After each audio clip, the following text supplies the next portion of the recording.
News tracker 24 के दर्शकों का एक बार फिर स्वागत है।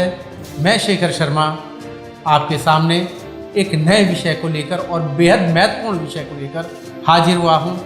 आमतौर पर देखा जाता है कि शादी के कुछ दिनों बाद पति पत्नी के रिश्तों में छोटी छोटी बातों को लेकर दरार आने लगती है। यह सब कुछ तब होता है जब माता पिता बच्चों की कुंडलियां मिलवाते हैं। 60 के 60 या 62 जितने भी होते हैं वो लक्षण मिलाए जाते हैं। फिर ऐसा क्या होता है कि बच्चों में जो जिनकी शादी कुछ ही समय पहले हुई होती उनमें आपस में मतभेद होने लगते हैं और ये हालात इतनी ज़्यादा खराब हो जाती है कि रिश्ते टूटने की कगार पर आ जाते हैं। पिछले कुछ सालों से इस समस्या को लेकर एक नया कॉन्सेप्ट आया है, वो है मेडिकल कुंडली। मेडिकल कुंडली क्या है, यह क्यों जरूरी है शादी से पहले, इन्हीं तमाम बातों पर चर्चा के लिए आज हम पहुंचे हैं देश के नामी ग्रामी पैथोलॉजिस्ट डॉक्टर अनिल नौसरान, जो एक देश ही नहीं दुनिया के जाने माने साइकिलिस्ट भी हैं और आईएमए के पूर्व सेक्रेटरी हैं। डॉक्टर अनिल नौसरान साहब, स्वागत है आपका हमारे इस खास कार्यक्रम में। डॉक्टर साहब, मेडिकल कुंडली का कॉन्सेप्ट सबसे पहले आप लाए थे, यह क्या है, क्यों जरूरी है, हमारे दर्शकों को विस्तार से बताइए। सबसे पहले शेखर जी, मैं आपको ये बताना चाहूँगा कि ये मेडिकल कुंडली का कॉन्सेप्ट मेरे दिमाग में क्यों आया और कब आया। ये 2018 की बात है और यही महीना था लगभग जुलाई का। तो मैं अपने क्लिनिक में बैठा हुआ था और मेरे पास एक 21 साल की एक बच्ची अपने टेस्ट कराने के लिए आई।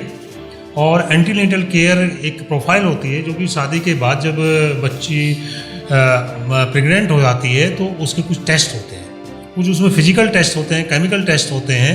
तो उन्हीं केमिकल टेस्ट के अंदर उसमें HIV का है, हेपेटाइटिस के टेस्ट होते हैं, VDR और हेपेटाइटिस B, C, ये सब सिफिलिस का टेस्ट होता है, जो कि ये सब बीमारियां सेक्सुअली ट्रांसमिटेड डिजीज़ हैं।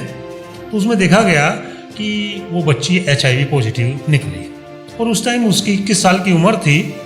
जब इस तरह का कोई मैरिड बच्चा पॉजिटिव आता तो हम उसके स्पाउस का, पार्टनर का भी टेस्ट करते हैं।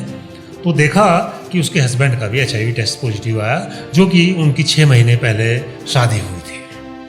क्योंकि मेरी भी उस टाइम 21 साल की बेटी थी, तो मैंने उस बच्ची को ऐसा लगा कि शायद ये मेरी ही बच्ची है और मुझे बहुत कष्ट हुआ।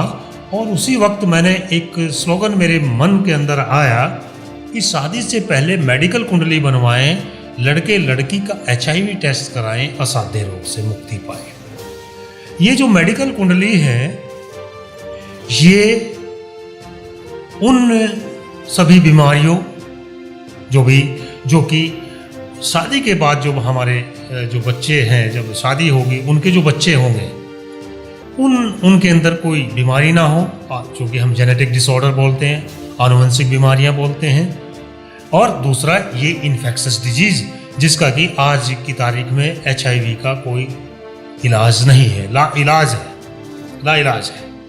डॉक्टर साहब, HIV आज भी लाइलाज रोग माना जाता है? बिल्कुल, आज भी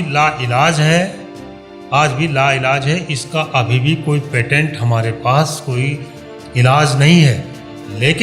लेकिन अगर किसी को एक्सीडेंटली कोई इन्फेक्टेड हो जाता है, और मैं आपको बता दूं कि इसका जो रोग फैलाने का है वो अनप्रोटेक्टेड जो सेक्स प्रैक्टिस है उसके थ्रू ही 99.99% जितने भी इन्फेक्टेड जो हैं पेशेंट हैं, सब के सब सेक्सुअली ट्रांसमिटेड डिजीज से अफेक्टेड लोग हैं। सेक्सुअल एक्ट से ही इनको इन्फेक्शन हुआ है। डॉक्टर साहब, आप क्या ये कहना चाहते हैं कि जिस प्रकार से शादी से पहले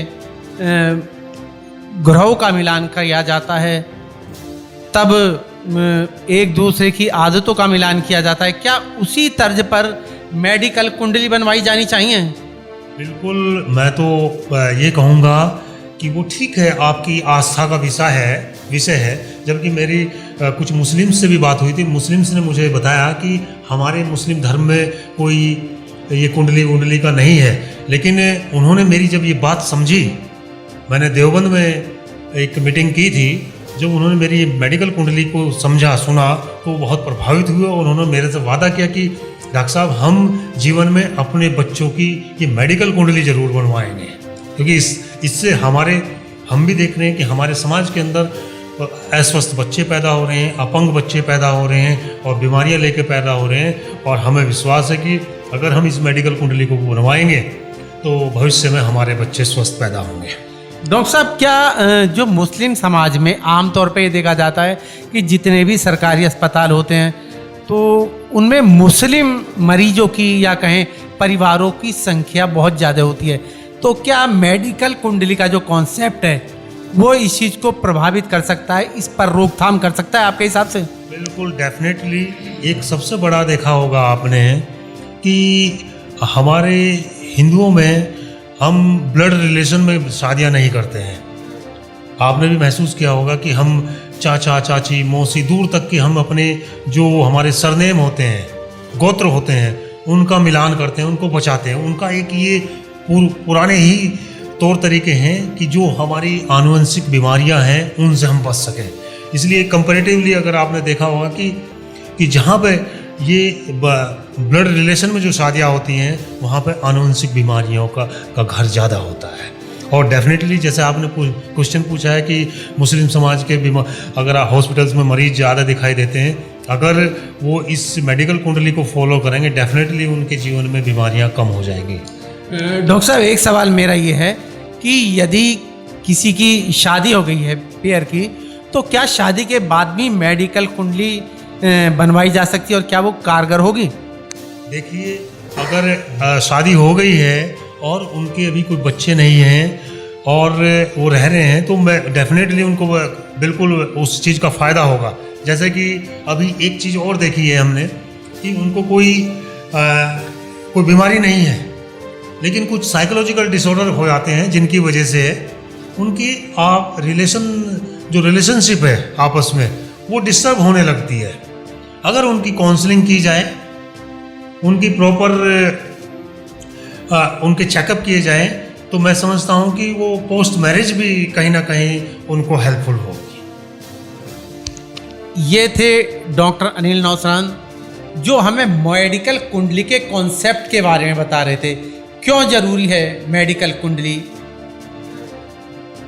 उम्मीद है कि न्यूज़ ट्रैकर 24 के दर्शक मेडिकल कुंडली की अहमियत समझ गए होंगे। एक बड़ा सवाल और आखिरी सवाल और हम डॉक्टर अनिल नौसरान से पूछेंगे कि मेडिकल कुंडली कहाँ बनवाई जा सकती है।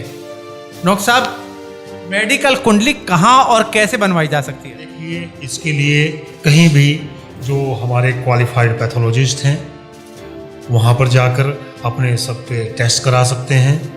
जो हमारे साइकेट्रिस्ट होते हैं वहाँ पे अपना एक साइकोलॉजिकल एनालिसिस करा सकते हैं अपनी, ताकि फ्यूचर में कोई क्लैश ना हो। और एक जनरल फिजिकल एग्जामिनेशन अपना उससे फिजिशियन से करा सकें। इन तीनों को मिला के आप एक बहुत अच्छा अपना एक पैनल बना सकते हैं जिससे कि आपको फ्यूचर में कोई दिक्कत ना हो। और दूसरी एक बहुत बड़ी समस्या है कि पोस्ट मैरिज रिलेशनशिप को जो डिस्टर्ब हो रही है उसमें कुछ ऐसी प्रॉब्लम आती है जिसमें पेरेंट्स छिपाते हैं उस चीज़ को। तो मेरा आपके चैनल के माध्यम से यही रहेगा कि सब लोग माँ बाप उस चाहे वो बच्चा हो चाहे वो बच्ची हो और सबका ख्याल रखें। और किसी को कोई भी चीज़ है, अगर आपके बच्चे में कोई कमी है तो उसको छिपाएं नहीं, उसको बिल्कुल बताएं। अगर वो एक्सेप्ट करते हैं उस हालत में तो उसकी मैरिज करें, अन्यथा आप उनके जीवन में दुख देंगे। और जब आपके बच्चे दुखी रहेंगे तो आप भी कहीं ना कहीं दुखी रहेंगे। और जब ये प्रॉब्लम होगी, इस तरह की कोई ऐसी प्रॉब्लम, जैसे बहुत ऐसे हैं कि जिनके मैरिज के बाद बच्चे नहीं होते हैं, और उसमें देखा गया है कि 60% जो प्रॉब्लम आती है वो मेल की तरफ से आती है। अगर उसमें मेल में ही पहले ही हम कुछ टेस्ट कर लिए जाएं तो, और उसमें कुछ ऐसी भी चीज़ें हैं जो ठीक भी हो सकती हैं, तो उनको पहले इलाज के थ्रू उन्हें ठीक कराने के बाद वो मैरिज कराएं, तो मैं समझता हूँ कि उन बच्चों का जीवन अच्छा होगा और सुखी होगा और वो स्वस्थ रहेंगे।